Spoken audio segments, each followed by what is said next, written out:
Ibebenta mo pa ba yung kotse na meron ka, yung property na meron ka para makapagsimula ka uli? Ano yung plan mo? Mag-move out ka na ba dyan sa negosyo mo na yan? Magdidesisyon ka na ba? Iwanan mo na ba lahat? Magka-transfer ka ba ng lugar? What is your plan? Kailangan meron kang mga plano. Meron kang malinaw na plano.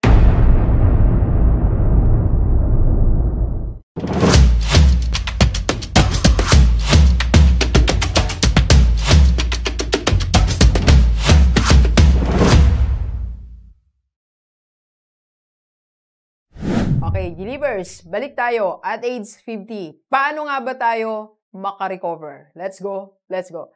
Yes, at age 50, marami tayong mga pinagdadaanan sa buhay. Merong minsan nababankrupt tayo or minsan nawawalan tayo ng career. Nagkasala tayo, nagkamali tayo, nawala bigla ang career natin. Or nalugi yung negosyo natin. O merong mga disaster na nangyayari sa buhay natin. Nasunugan tayo or binaha tayo. Or maybe, nanakawan tayo, na-scam tayo ng millions. So, madami nangyayari sa buhay natin. At age 50, minsan kung kailan natin pinapakaingat-ingatan ang buhay natin, doon pa tayo magkakaproblema pagdating natin ng 50. Masaya tayo, komportable tayo, ng 20s tayo, 30s and 40s, at pagdating ng 50, nakakala natin, okay na ang buhay, masaya na tayo, doon tayo biglang nagkakaroon ng malaking problema. So, ang tanong, paano nga ba tayo makarecover? So, kung ganun ang nangyari sa atin, yung parang wala ka ng pag-asa, nalugmok ka na at age 50, ano pa bang pwede natin gawin? Okay, so first, talk to God. Yes, siya ang unang-una mong kausapin. And when you talk to God, sabihin natin lahat. Huwag na tayong magsinungaling kay Lord. Kung talagang nagkamali tayo, nagkasala tayo, sabihin natin mali ako. Kung talagang wala kang pera, sabihin mo kay Lord, wala akong pera, Lord. Wala na akong chance. Tingin ko wala akong pag-asa. Tingin ko, Lord, wala na talaga akong pupuntahan. Ito na ako, Lord. Wala na talaga akong chance. Wala na akong connections. Wala akong pag-asa. Wala na akong resources. I'm alone. Walang sumusuporta sa akin. Galit lahat sa akin. Lahat sabihin natin kay Lord. Okay? Talk to God. Be honest sa Kanya. At sabihin mo kung anong gusto mong gawin. Sabihin mo sa Kanya, Lord, gusto ko magkaroon pa ako ng isang chance. Gusto ko bumangon uli ako. Gusto ko, Lord, makarecover uli ako. Okay? So second, after nun is you have to figure out everything. Yes, in 3 ways. So first, Tinan natin, what's lost? Ano ba talaga yung nawala sa atin? Sabi nila, wag na natin pakialaman kung ano yung nawala sa atin. Pero mahalaga din, mag-inventory ka. Ano ang nawala sa'yo? Magkano ang nawala sa'yo? Anong property ang sapilitang kinuha sa'yo? Magkano ang nalugi mo? Sino yung empleyado na nawala sa'yo? Sino ang mahal mo sa buhay na iniwan ka? So, lahat ng nawala, dapat alam mo yon. Hindi ako naniniwala dun sa pabayaan na natin nawala. Dapat alam natin yon. Para alam mo saan ka mag-start, para matuto rin tayo. Tingnan natin, paano nawala sa'yo yung negosyo mo? Bakit biglang napunta sa kapatid mo yung negosyo mo? Ano ang mali sa'yo? So para ma-realize natin, yung property mo, bakit may biglang kumamkam? May biglang umangkin? Anong mistake ang nagawa mo? Anong kakulangan mo? So you have to know that. Unless you know what's lost sa iyo, hindi tayo matututo. Hindi ka mag-improve.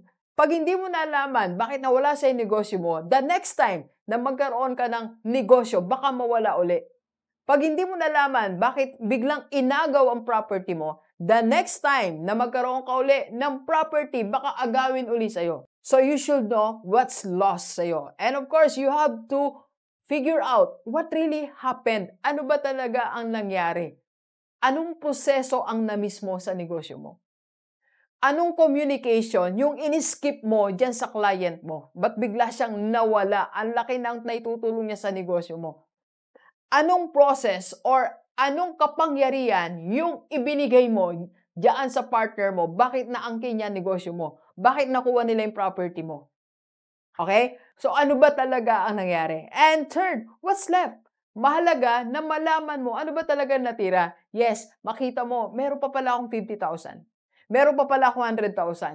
3 kotse ko, may isa pa akong kotse. May bahay pa pala akong maliit, may isa pa pala akong apartment.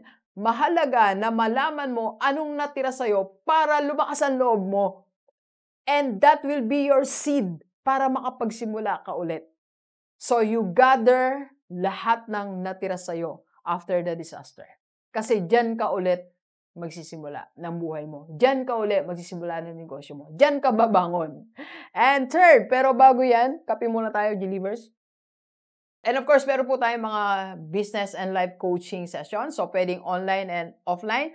Pwede pong one-on-one si Rockstar. PM lang sa personal FB ko po. Alright? And next po, what's your plan? Ano ang plano mo ngayon? Itutuloy mo ba yung career mo? Ibebenta mo pa ba yung kotse na meron ka? Yung property na meron ka? Para makapagsimula ka uli? Ano yung plan mo? Mag-move out ka na ba dyan sa negosyo mo na yan? Magdidesisyon ka na ba? Iwanan mo na ba lahat? Magka-transfer ka ba ng lugar? What is your plan? Kailangan meron kang mga plano. Meron kang malinaw na plano. Meron kang concrete step by step na gagawin. Okay? And of course, next, you have to move slowly.